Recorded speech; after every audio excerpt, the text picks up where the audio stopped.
Hello and welcome to the Watering Hole. Thanks for checking out this clip. Don't forget to like and subscribe because that'll make the baby Jesus cry, and I know how much you guys love making the baby Jesus cry. Anyway, so now we come to Matt Walsh. Yeah, Brace yourselves. Trigger warning. Matt Walsh. guys, I don't know what prompted that man to do this. Well, okay. I don't know what prompted this. If you watch the video, he apparently is not happy about this. But I can't see that being more than just a facade. But so here's the thing: it's a plushie of Matt Walsh as a baby, naked except for a diaper, with a phrase in the description that says "for your kids to play with." I mean, there's a reason why we call him Matt Walsh. Can you imagine the outrage that Matt Walsh and everybody at the Daily Wire would like? They'd go off on tirades if anyone, like if Dylan Mulvaney released something like this of herself. Can you imagine the tirades they would go off on how it's grooming? They're trying to get kids to, like, oh, it's so sick that she gets off on kids play. Sorry, they'd call her he. Because, where is this being sold? It on store.dailywire.com. So it's being sold by, regardless of how he feels about this. This is being sold by the Daily Wire. Yeah, this is being sold by the people who pay him. Like, if it was not being sold by the Daily Wire, I probably would have bought one just for the lulz. But, like, I don't want to give $25 to them. So, I agree. There is no way that he's actually upset about this. Fusel says, I'm high eating Nutella out of a glass with a tiny spoon. What the duck am I seeing? I love that the duck thing's still going on. And the duck walked up to the lemonade stand, and he said to the man running the stand, "Oh, please don't tell me you haven't heard that one." I have not, actually. No. Is that some American folksy kid song? No. During the age where all of our memes were grabbed from Newgrounds, that was one of the oldest internet songs. I remember Newgrounds. Do you? I do. Do you really? I used to play, what was it, Pico's School or something? Where you're like, a game where you're a school shooter who goes in and kills everybody. I love that my chat at least caught on, and they're finishing the lyrics now. Oh, my chat did too. My chat did too. Got any grapes? Waddle, waddle. And he waddled away.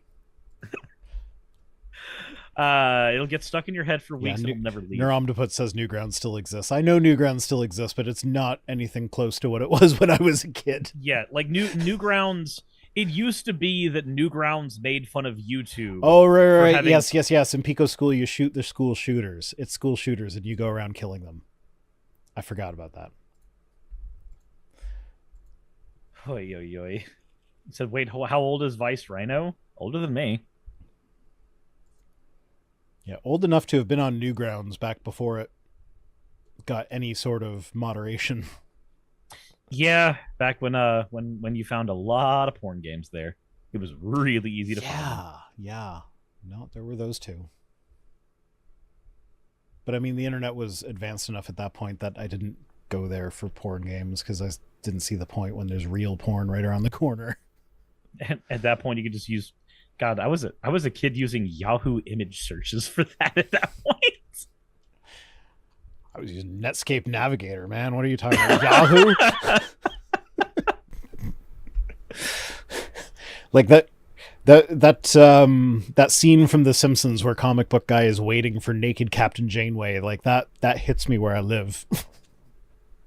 I remember we only had a family computer, and I remember having to juggle, I want to see this image, but also I need to make sure I can click away from it before it loads if my mom walks in.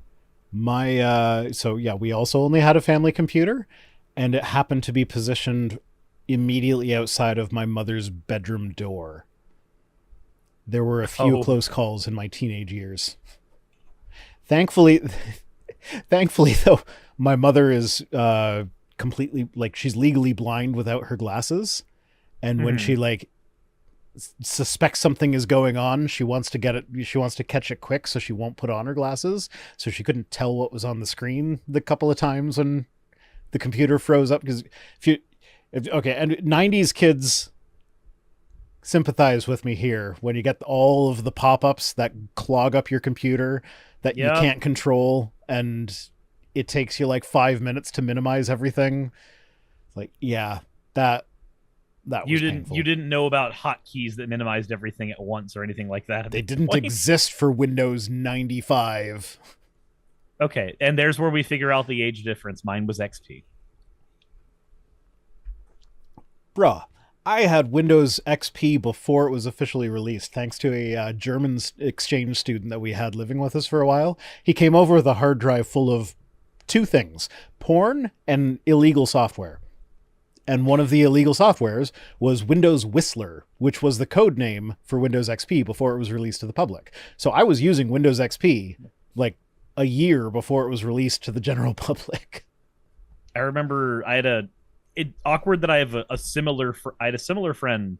Oh god, Progress only has a PC that was Windows 3.1. It was a Packard Bell. I remember Packard Bell. I had one of those too. Those things were shit.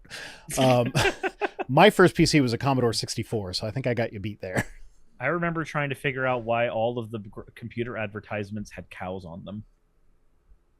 Yeah, why? Yeah, why? That was a weird advertisement. Was that Hewlett Packard? I want to say that did that. It might have been, yeah. I don't remember which PC company it was. There was one of those predatory companies that was near us. I forget what it was. No, I forget what it was called. I think it was a local thing, but they had this thing where, like, if you bought a PC from them, they'd be like, oh, well, if you give us $50 extra, we will give you front USB with that PC. But it was like just hidden behind the sticker on the chassis. So like all of their computers came with front USB, but like if you paid them $50, they'd peel the sticker off. That's such a scam. It was. They went out of business. I remember I read about, because we owned one of those computers and we probably didn't pay for the front USB. I don't remember. But I worked at a computer repair shop for a little bit when I was younger, and we got one of those computers in and it had the front sticker on it still. So I was like, I wonder, pulled off the front sticker. I'm like, is this just an urban legend? Like, is that a real thing? So I pulled off the front sticker and was like, there's USB ports behind that sticker. Oh my fucking God. That's just next level. That's like the, I remember urban legends about like, hey, when your console breaks, throw it in the freezer with a towel and then it will work again. Weird shit like that. The Red Ring of Death was a weird thing. So this was our German exchange student. His name was Heiko. He apparently also worked at an electronics shop, and one of the most common repairs that they would do is they would take apart people's consoles or whatever, and they would put them in the dishwasher, and then just make sure that they're like properly dry before they put them back together, and then usually that solved the problem. Apparently,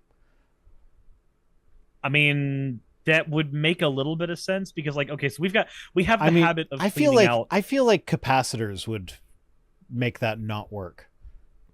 It's like that would work if there's no electric charge stored anywhere on the board or whatever. So like maybe they had a procedure to discharge all the capacitors completely to make sure there's no short circuits or whatever. And I would definitely not do that with any modern electronics. No, you wouldn't want to do that with a modern electronic, but it makes a little bit. No heat dry. I kind of assume that they would not do the heat dry cycle. You'd warp everything. But I mean that. Like we're talking PlayStation 1 era. No, actually, you know what? It might have been Nintendo 64 era.